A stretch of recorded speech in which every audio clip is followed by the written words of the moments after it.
When disaster strikes, will you be ready? Good evening, and we begin tonight with the monster hurricane and its deadly impact already. When all hope is gone, will the government be there for you? If you're looking for ways to take your prepping to the next level, then you've come to the right place. Broadcasting from a secure and well-prepared location, it's time for Prepping 2.0. And now, please welcome authors Glenn Tate and Shelby Gallagher. Welcome, everyone. This is Shelby Gallagher joining us today for episode 67 of Prepping 2.0. But first, let me stop and say hello to my co-host, Glenn Tate. Hello, dear. How are you? I'm just peachy. Are we just co-hosts, or do we have another? No, we're married, too. We're married, yeah. It's a thing. Did I hear a sniffle? Yes. Were you crying? We need to warn people. Were you yes, crying because you're married to me? Or is it because we're both really sick right now? The joke, it's truly a joke. Let me just make sure we say this. Joke this is alert. a joke. We have the coronavirus. It's a joke, but we both have this nasty head cold that's just kind of knocked the wind out of us this week. You know, and Shelby was like last week, hey, I'm hungry. And I said, I'll go out and get some food. And I said, I'm going to go to Wuhan, China and get some bat soup. Gosh. And now we're both coughing a lot. So it's a weird thing. That's not, we shouldn't joke. Yeah, he got on a plane and came back. It's for bat soup. It was awesome. That's terrible. Gross. That's awful. Well, I wanted to let folks know we have a great guest we're going to be talking to in a few minutes. Bear from the YouTube channel, Bear Independent, and several other ventures that we're going to talk about. The reason he's on is I watch a lot of YouTube videos in the prepping world, and I subscribe to his channel, suggest everybody else does, and he did a video on tribe, team, and mutual assistance groups, how they overlap, how there are similarities between those three groups, and their differences. I thought it was brilliant, and I thought it was the perfect topic for Prepping 2.0, which is all about that next level of prepping, the 2.0 level, which in our mind is really centered on community. I mean, you can be by yourself and you might survive, but when you're with a group, your odds go way up. So that's why Bear is, we think, kind of the perfect 2.0 guest in all of this. But Shelby, why don't you tell folks about the list of the top 100 things that go the quickest in a crisis and where we're at this week? We are on number 57. Again, I encourage people to go to our website at prepping2-0.com. In the lower right-hand corner, there's a link there where you can click on it. I recommend you go check out the whole list. I can't believe we're to number 57. I know. Been working on it for about a year now. It's a fascinating list, and we say it every week, but it's worth stopping and considering. This list was put together by people who survived the Bosnian collapse, which was ugly. It was ugly and awful. And the list that they came up with is compelling. And this week, number 57 is backpacks and duffel bags. What are your thoughts on that, Glenn? One of those things, much like everything else on this list of 100 things, at first you wouldn't maybe think of everything on this list, and then you see it on the list and you say, oh, geez, that makes sense. You're going to be mobile. You might be hiding things. You're going to be walking a lot. You're going to be smuggling things. And I know that we had a situation about 2 years ago in which I got a great deal from a friend of mine on a ton of military duffel bags and flight bags and cool stuff.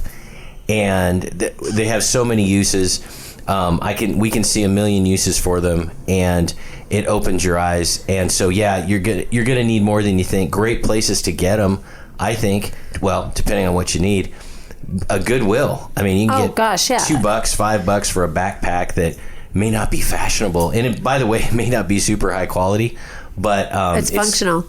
It's going to be handy. And duffel bags and all those things, flight bags. Well, and just think about what's buried in the back of your closet. I mean, I think the world right now has way too many duffel bags and backpacks and all that. But and I have kids, and I dig in their closet. I'm like, are you kidding me? How many backpacks do you have? Well, they're all going to be really handy when all you have is your back to carry things on because you're walking everywhere, right?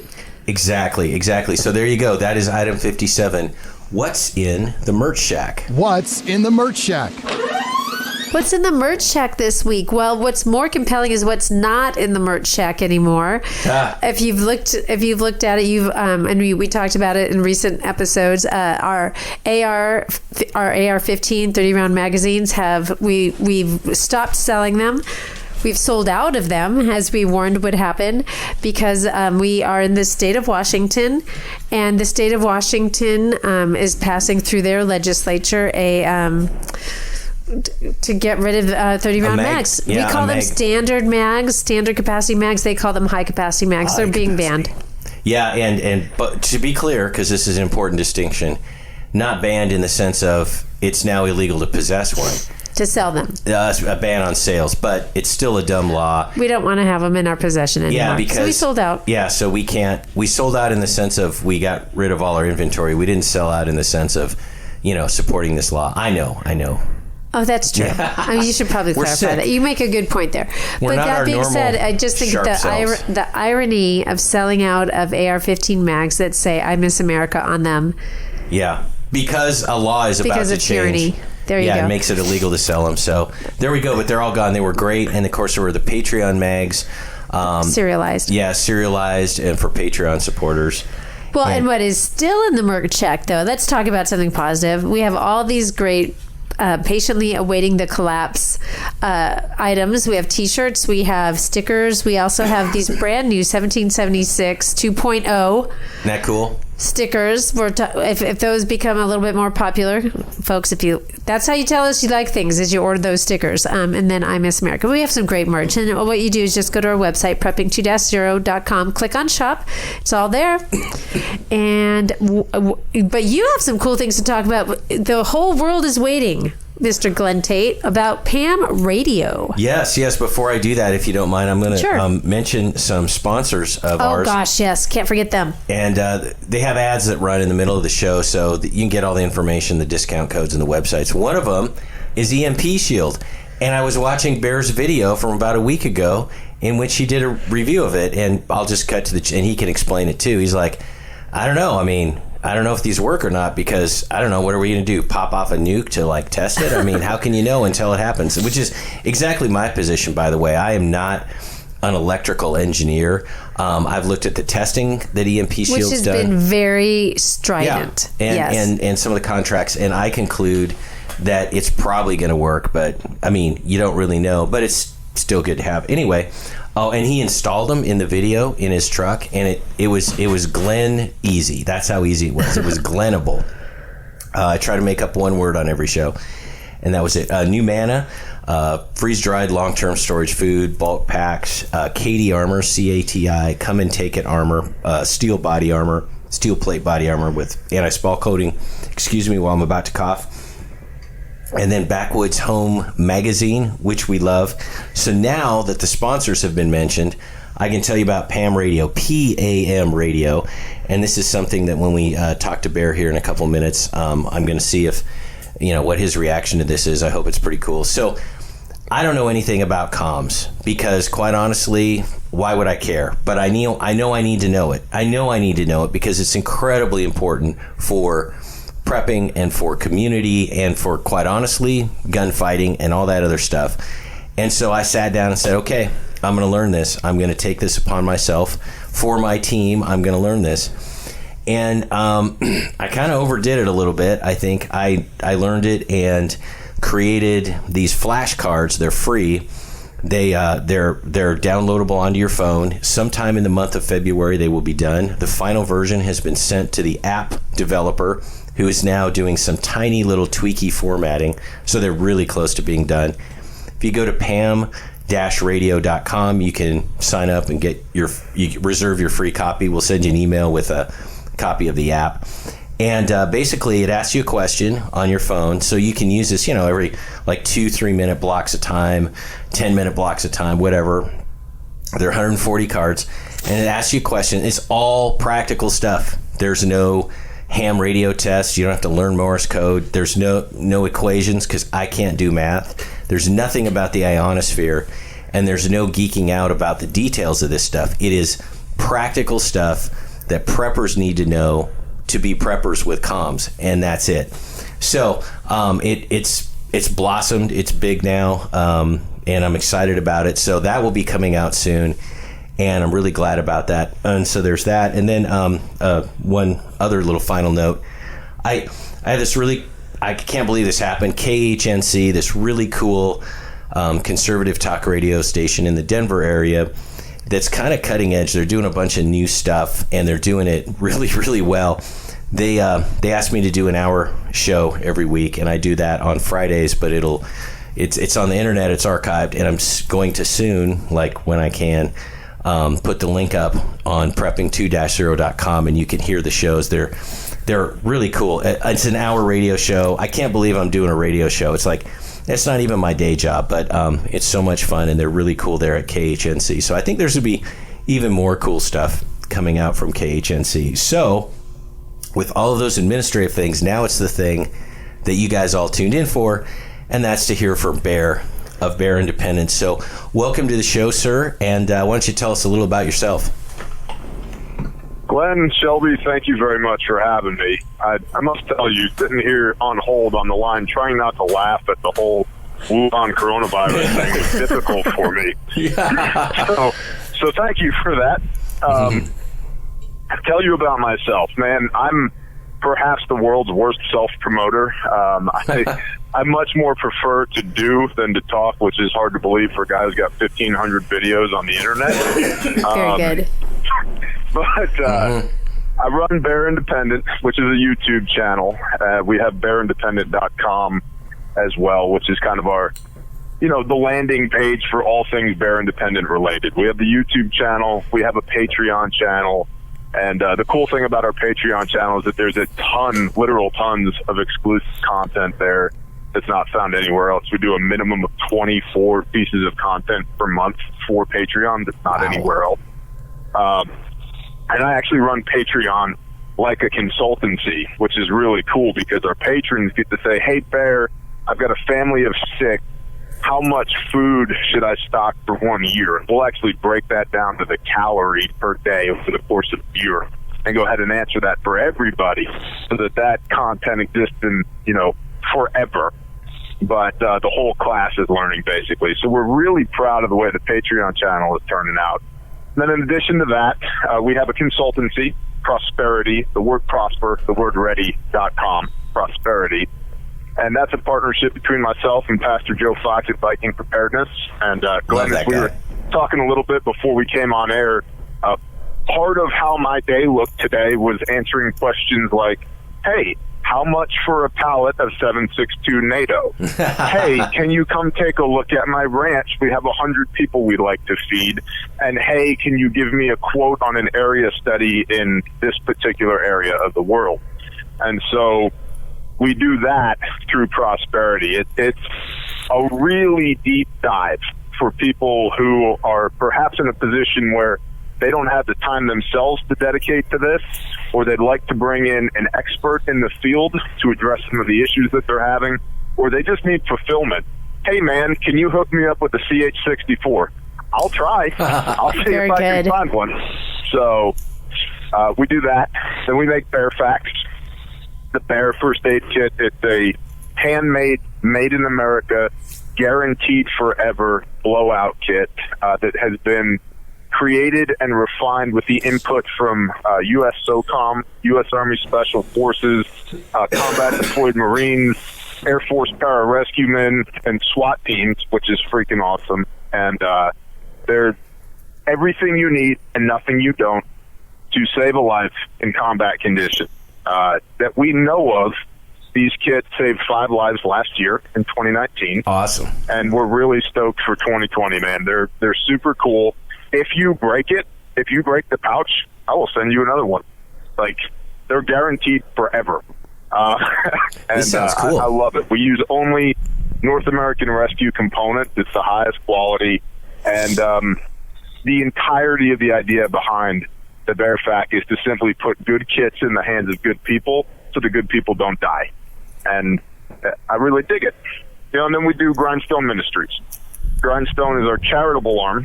We deployed 6 times in 2019 for disaster relief, and twice to Hurricane Michael in Florida, 3 times to the Midwest for catastrophic flooding, and once to Northwest Arkansas for an EF2 tornado. And what we do there is we roll up. We immediately start beginning to address people's worldly need: food, water, sanitation, shelter. And that creates a really awesome opportunity as you're meeting somebody's worldly needs to discuss their eternal needs. And it's just an absolute blessing to be able to do that. In spring 2020, in fact, 9 days from the time of this recording, we will be in an undisclosed location in eastern Oklahoma, and we're working on an intake facility for the largest Christ-based rehabilitation center for victims of human trafficking and sex crimes in the continental United States. And as I was saying off air, I'm just distracted because I can't wait to go and do that. The people that we're working with is the demandproject.org, and they are really, really good at taking victims of trafficking and sex crimes and putting their life back together again. And they're not so good at construction. We're really good at construction. So we're going to go help them do the construction thing so that they can focus on putting people back together again and introducing them or reintroducing them to Messiah. And it's just, the stats are heartbreaking, man. You know, the average victim is between 8 and 12 years old. Wow. Generally speaking, they have an addiction because of the circumstances of their trafficking, usually narcotics. It's about 2/3 female, 1/3 male. And one typical case came in while we were first visiting with these people. It's a 13-year-old girl that had 30 distinct DNA samples in it. Oh, my goodness. And DNA only lasts about 120 hours. So there were 30 individual scumbags involved over the course of 5 days. And so what the Demand Project is doing here in this intake facility is under one roof we'll have law enforcement and medical staff that the moment a potential victim comes in, they can immediately start assessing them. They can immediately start putting together a case with a clear chain of custody, which then goes back to the district attorney so that people can be charged for their crimes, because the vast majority of these crimes go unpunished or underpunished.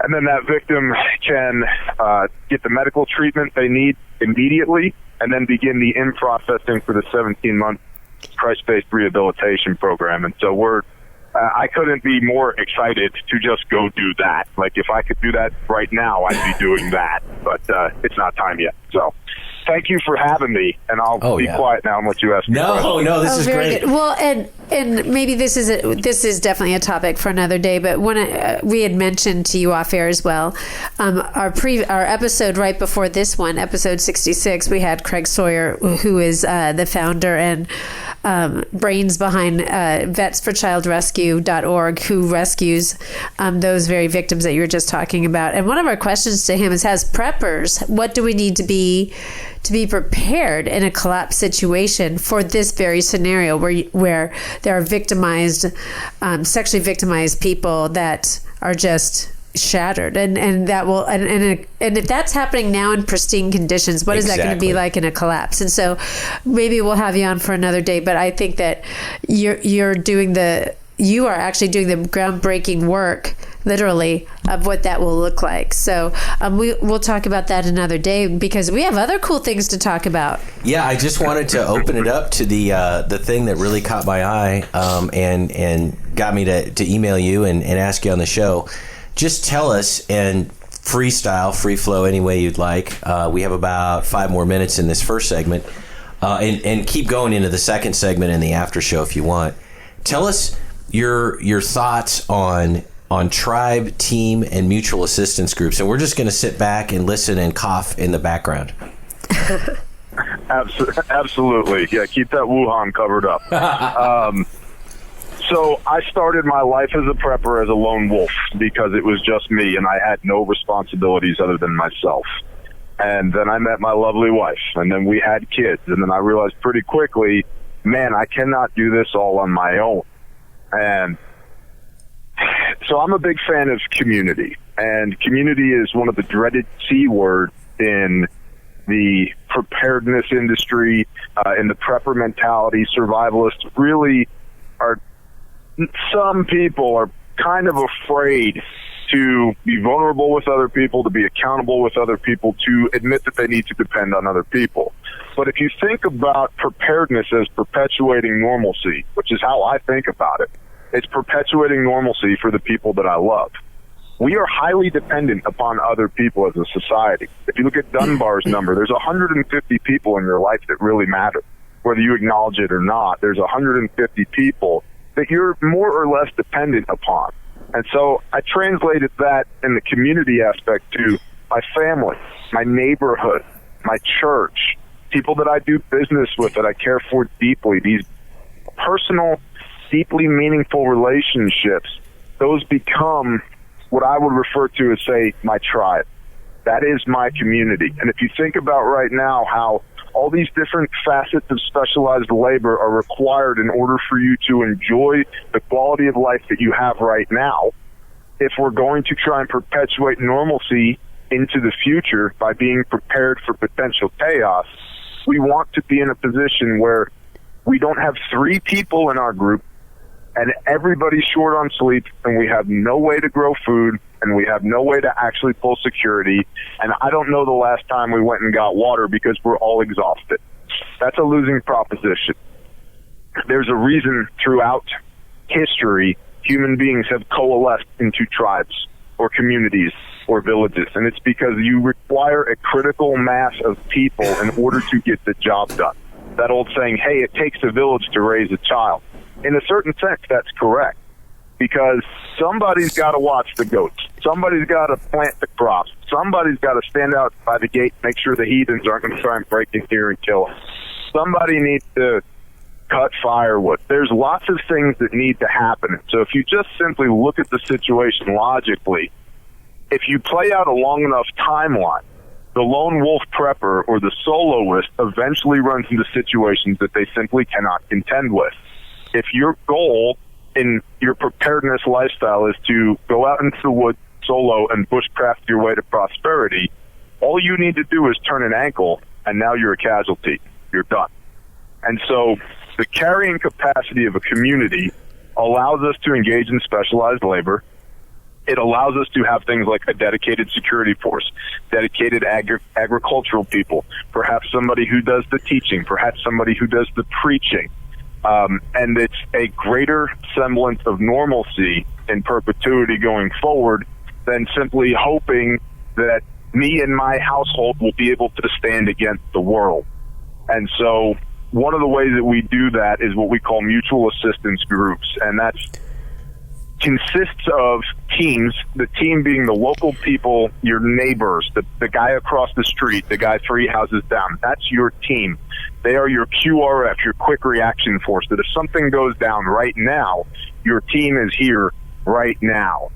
Those teams make up or can make up a MAG. That MAG, that mutual assistance group, is a bunch of teams that have agreed beforehand we're going to work together. And they're actively working together now to get the kinks out now and figure the logistics out now than on the worst day of their life.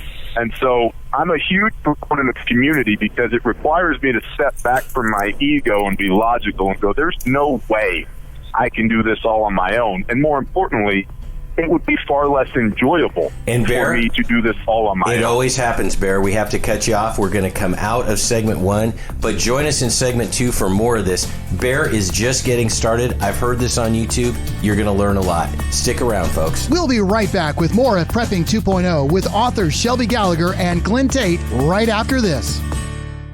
PrepperNet, where preppers unite. Looking to meet other like-minded people in your area? Looking to start your own prepper group? Already have a group? Join PrepperNet.com. PrepperNet has gathered the biggest names in the industry to help unite preppers everywhere. Join John Jacob Schmidt, Scott Hunt, Dr. Bones and Nurse Amy, Glenn Tate, Shelby Gallagher, Charlie Hogwood, Samuel Culper, Survivor Jane, Rick Austin, Franklin Horton, Ryan Mitchell, and Brian Duff. Our team is united. Check us out at PrepperNet.com. PrepperNet, where preppers unite. PrepperNet.com. Shelby Gallagher here. We found that you need to layer your food preps. Yeah, this is Glenn Tate here. A lot of times the hardest part of layering is the long-term foods. We love Numana Foods, which have a 25-year shelf life and are non-GMO. Also, organic meals are available. Numana comes in family-style portions and in bulk. This is not backpacking food. It's family meals that last for at least 25 years. The perfect freeze-dried part of your food layering. You can get a sample of Numana meals for $19.95 and see for yourself. You will be amazed. Prepping 2.0 listeners get a 10% discount by entering the code PREP. Go to Numana.com or click the link on the Prepping 2.0 website. Give it a try. Numana.com. That is NUMANNA.com. When the grid goes down, darkness will descend fast. Used to be there was nothing you could do about an EMP, electromagnetic pulse, or CME, coronal mass ejection. Now you can protect your electronics, protect your family, thanks to EMP Shield.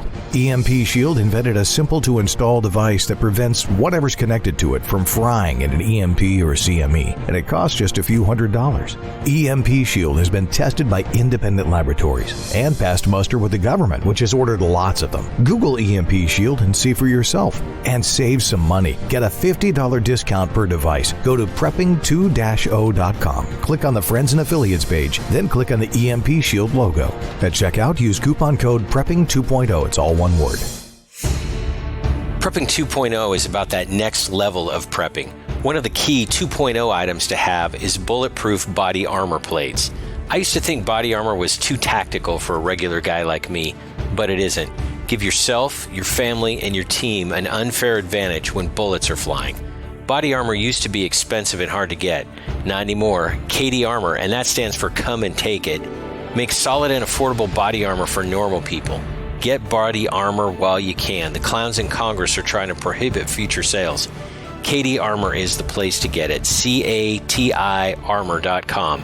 Prepping 2.0 listeners get a 10% discount when you use the coupon code GRANT. And we're back with more of Prepping 2.0 with authors Glenn Tate and Shelby Gallagher. Welcome back, everyone. Shelby Gallagher here with our guest today, Bear from Bear Independent. And before I let Bear continue, I love just listening to folks like him who have done this, and they've developed tribe and mutual assistance groups and teams, and they've tried it, they've done it, they do it really well. But one thing that Glenn and I always think about is we talk about these very things in our books that we wrote on how people come together, like-minded people, and you build trust, and you build teams, and you build community, you build skills, and you build up your resources together, because it's very difficult to do it alone. And Bear talked about that in the first segment. But we had, of course, every time, Bear, we always have to stop you because we have these hard breaks. But continue. Where were you at? We were talking about not only is it foolish to think that you can do everything by yourself, but I actually think it's a lower quality of life to do everything by Very yourself. True. I think human beings are wired to be together. I mean, it's commanded in the Bible, forsake not the gathering together.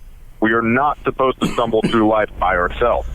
And so having a community of people, whether that community is you and 5 of your closest neighbors, or you and your church of 800 people, or you and whatever your particular brand of weirdos is, whatever, wherever you fit in, those are your people.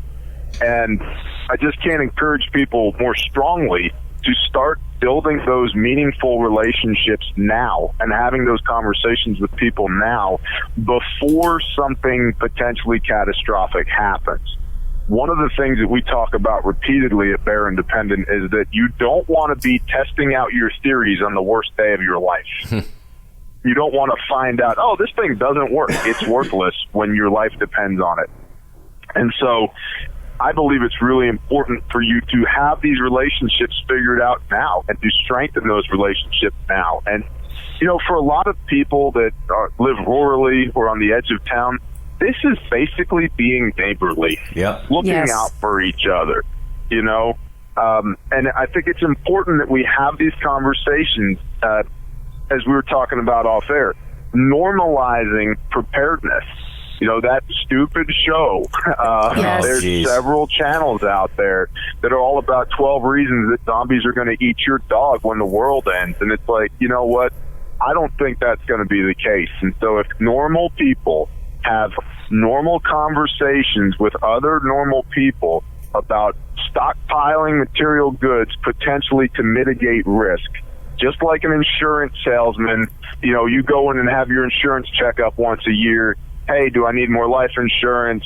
Blah, blah, blah, blah, blah. Same thing with a financial planner, perhaps. There's a risk that we'd like to mitigate it. Preparedness is the same thing. And our grandparents do this because they had pantries that would last 5 or 6 months. And that's just not cool anymore. That's not how we do it anymore. But if we can make these points without acting as if our pants are on fire when we talk to our neighbors, and not getting wrapped up in the tinfoil hat reptilian overlords are going to come and enslave us all, and hey, maybe Wuhan virus. It might be difficult. The logistics might fall apart. Wouldn't it be good if we had some extra stuff on hand?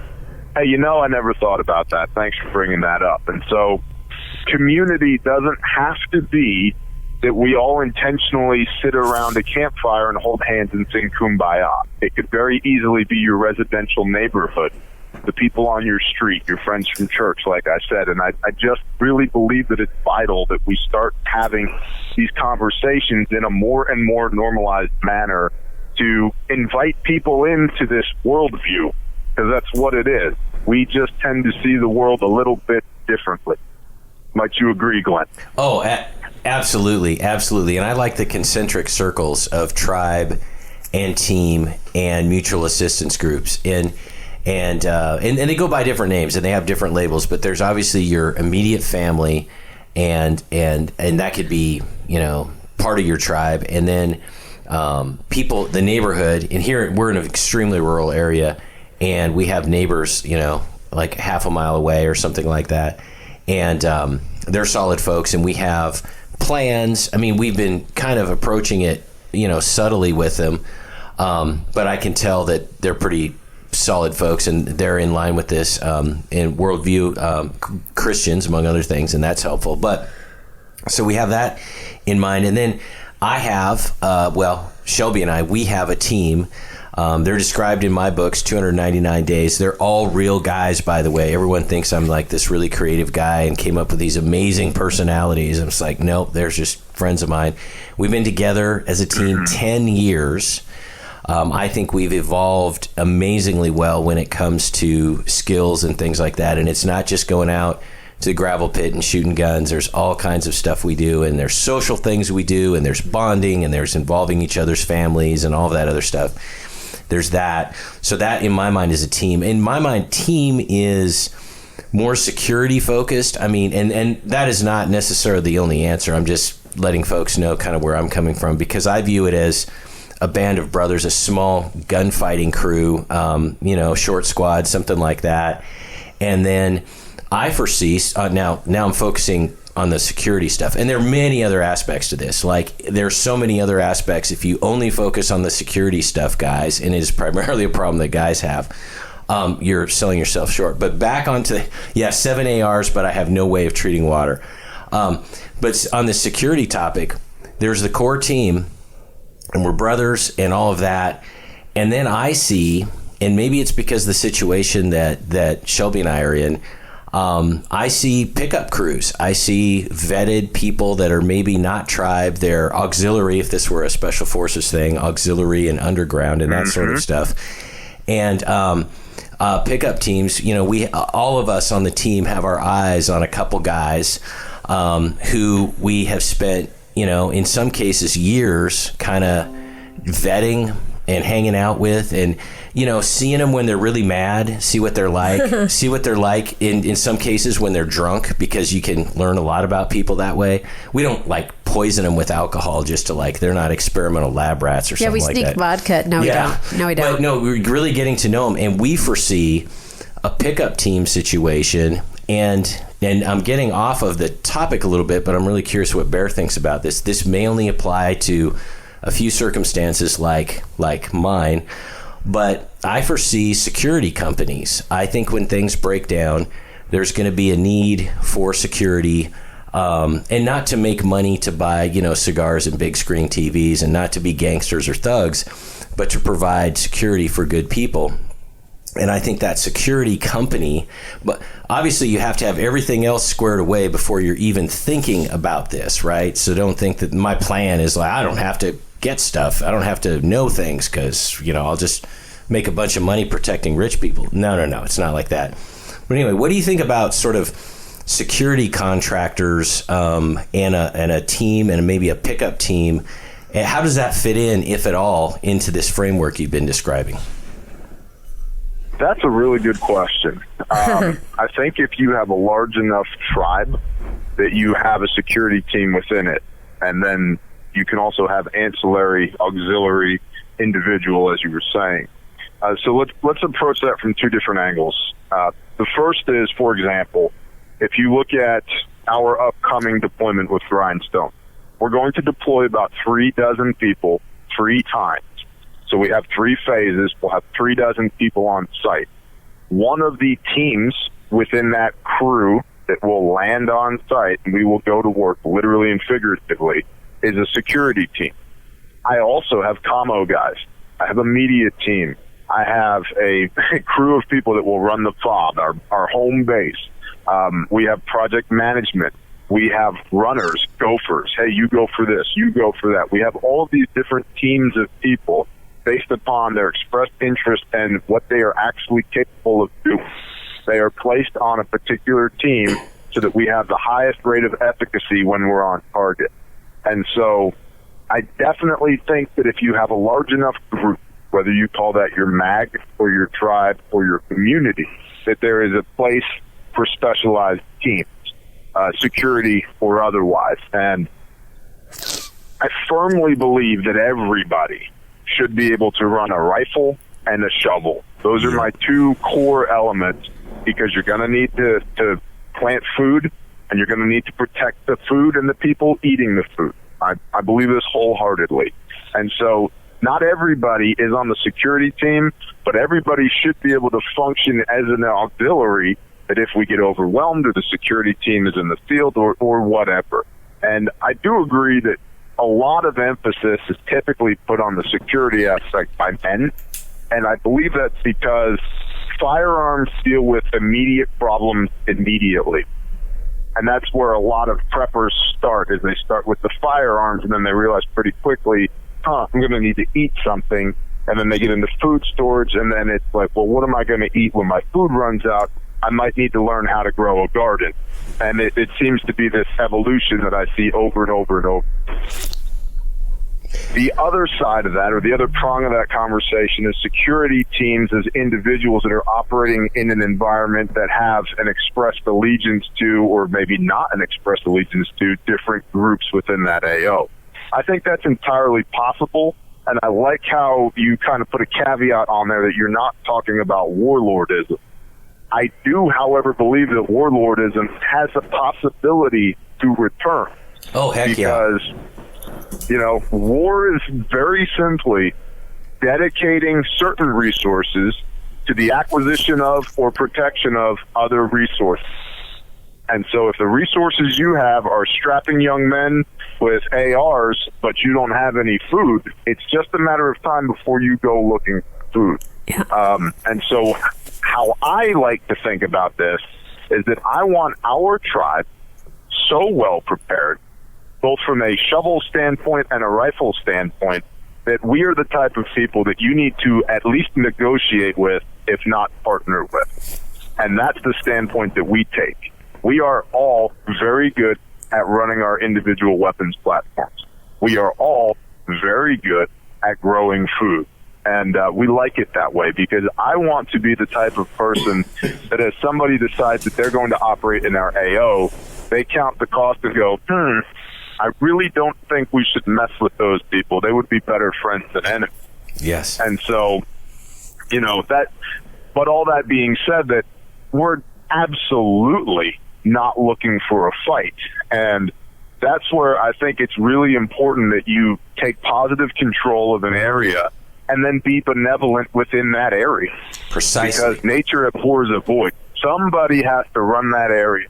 So I would rather it be us with the best of intentions than somebody else with questionable intentions. Does that make sense?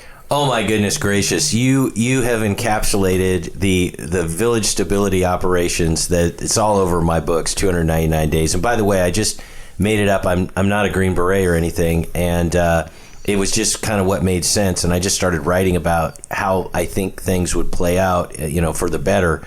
And that's exactly it. And there's a couple other aspects to this. So you mentioned your AO, your area of operations, for those that are not familiar with that acronym, and about how you're a force to be reckoned with and you're a force for good. And by the way, force for good doesn't mean that if some kid 3 miles away stole a lollipop, you're going to go bust down doors and start, black bagging people, right? I mean, don't be dumb. I mean, this is not a chance to be like some comic book hero, right? But it means you're a force to be reckoned with and that you're a force for good. And what happens when your area of operations is stable because there's either nobody's stealing or there's a lot less of it, people are treating each other kind of generally decently, there's no child trafficking, among other things. We talked about Craig Sawman Sawyer about that, and about how one of the reasons to go after child predators, and I said our team is very defense oriented with one exception, and that would be child predators. Not only is it like the right thing to do, but here's the thing. I said, Craig, if you rid your area of child predators, your area is a better place, and people are going to say, what is it about those guys? What are they doing right? You know what? They seem to have it down. It seems to work there. Well, what are they all about? Hey, they're about being decent and fair and all that other stuff, and being very strong, but being benevolent, as you described it. And so then you're building up your area. You're building up. It's kind of like politics, but it's not dirty and gross. It's actually very practical. And so, yeah, there's all of that. One thing I wanted to mention about teams and all of that. A couple thoughts. One is constant. I alluded to this: constant recruiting and vetting. It's one thing to say to recruit, because that's easy. It's like, hey, this guy, I know this guy, he's a hunter. Okay, well, let's bring him into the fold. No, you have to vet. It takes a lot of time. Summer in the beautiful Pacific Northwest here at Glenn and Shelby's is full of barbecues and lots of fun times. And guess what that all is? It's vetting. It's all these people we have our eyes on and getting them together and seeing how they interact. And it's fun, by the way. And so constantly doing that in peacetime, because you can't shorten that time frame. When people are shooting at you is not the time, as you mentioned, right, to be figuring all this out. Another thing would be to try to be very intentional with who you're recruiting and vetting. I think it's great, to the extent humanly possible, to have some folks in law enforcement, because we may have a situation, it's going to vary regionally in my opinion, where the law enforcement folks may be doing, entirely good things in which you want them to be, you want to be in that fold. They might be doing some bad things in which you want to know about it in advance, and you want to know who's doing it. You want to get that intel. So the idea that special forces are the only people who look at auxiliary and guerrilla direct action folks and the underground and try to recruit people who have information and all of that, it is not for Green Berets alone. It is how you operate in an austere, semi-permissive or non-permissive environment, a terrible place, stuff is broken down. It works. And one of the... Yes, sir. You've made a couple of very good points as well, getting back to the idea of community and intentionality in your AO, that as you're vetting people, part of what you're doing when you're vetting people, whether you know it or you're not, is you're doing an informal area study. You know who's in your area. That guy over there, he's kind of a scumbag. We're going to keep an eye on him. Or, you know what? I really like John and Susie. They are good people. Let's keep an eye on them. If we have an opportunity to invite them over for dinner, let's do that, because I want to build a relationship with those people, right? And so that's the very first beginnings, the early stages of an area study, and literally looking at your area on a map and starting to plot out who is where, MS-13 owns this corner. Good to know. Maybe we don't go by that corner or whatever, right? So absolutely there, and I would encourage everybody within the sound of my voice, if you are at all interested in preparedness, do an area study. There's lots of good resources online for you to be able to do it yourself, and the open source intelligence and aerial photography that we have today would make the NSA blush a decade ago. I mean, it's just freaking wonderful, man. So do an area study. Spend a few hours to just start scratching the surface of who's in your area, what are they all about, what are the critical failures in infrastructure in our area, how's that going to affect us. And the other thing that you said, especially when you're talking about law enforcement made me think about the fact that most of the law enforcement officers I know are excellent networkers. They're constantly talking to people, keeping tabs on people. They always got a guy for something. And I would encourage other people who aren't law enforcement officers, but who are within the sound of my voice, to start networking with people, not just to build those interpersonal relationships, but also for the intel gathering potentiality of those relationships.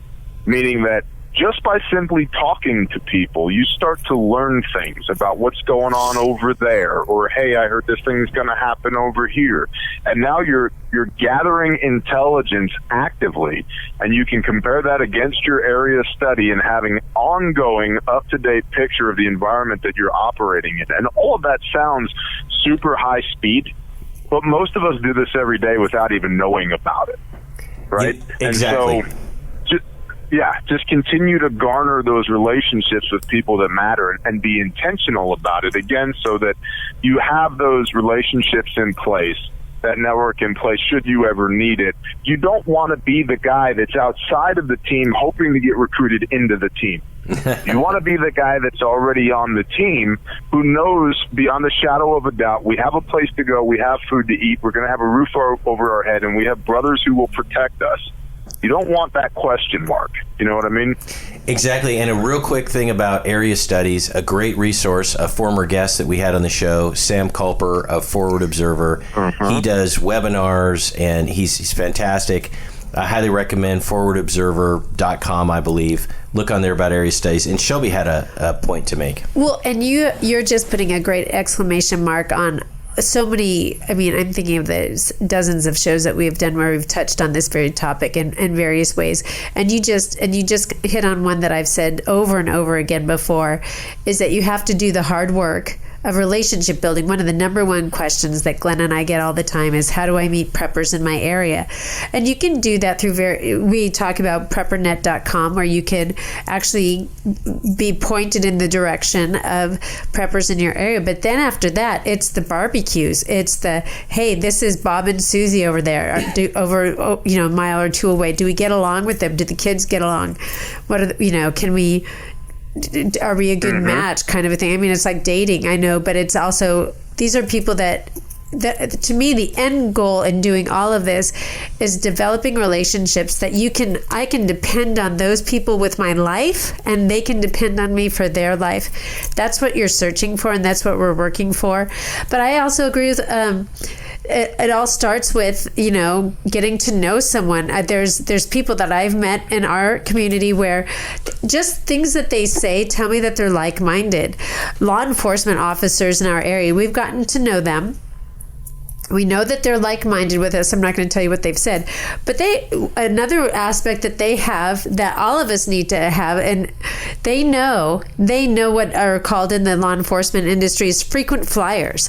Those people that are in and out of jail all the time, they're the ones that get arrested all the time. They always have warrants, and it's good to know who the frequent flyers are, because the frequent flyers will cause the most chaos and a collapse when the flares go up. So it's good to know that law enforcement officer that can point, oh yeah, that's Jimmy down there, and he's always high, and he's always got a warrant. So it's good to know who those people are.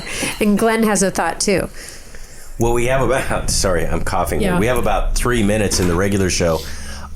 Bear, anything you'd like to add in about 3 minutes? Because as usual, we do not do this intentionally. All the good stuff is going to be in the after show. Yep. But go ahead, about 3 minutes. Finish any thoughts you have. let me share a couple of quick anecdotes with you regarding meeting people. The first is an email I got about a week ago, and it just made me grin. A guy he was in the parking lot of his grocery store, and he sees this other guy looking at him. He's like thinking to himself, why is this dude staring at me, right? And so slowly the other guy comes over to him. They're standing at the back of the pickup truck, and he says, so you watch Bear? And he saw the Bear decal the guy had on the back of his windshield. He goes, yeah, I watch Bear. And he said, Bear, I had been praying to the Most High to send me people because we're out here all alone. And he said, I want you to know that now we just got plugged into 4 families because of this little $3 decal on the back of my truck. So thank you. I was like, man, that's not me. That's the Father. But I think that's really cool. And then we have at bearindependent.com, we started forums specifically because I constantly hear, Bear, I don't know where to meet good people. Like, I almost started preppersonly.com as a dating site. Exactly. But bearindependent.com, we have forums there specifically to encourage people to meet each other. And then also Viking Preparedness, the Patreon page of Viking Preparedness, they orchestrate Viking meetups nationwide. There is definitely one near you. And so I would recommend throw Pastor Joe $1 at Viking Preparedness and find a Viking meetup, and it'll be worth your time. I've been to several. So... No, that's awesome. We have about a minute. I can say that I've never met or spoken with Pastor Joe, but I love his channel. We should try to get him on the show. He'd be great. And you're talking about quality people, and you're right. There is no substitute. First of all, God's in charge of everything, but there's no substitute for those little meetings and then following up with it. And it's fun too. You meet cool people, you barbecue, you have fun.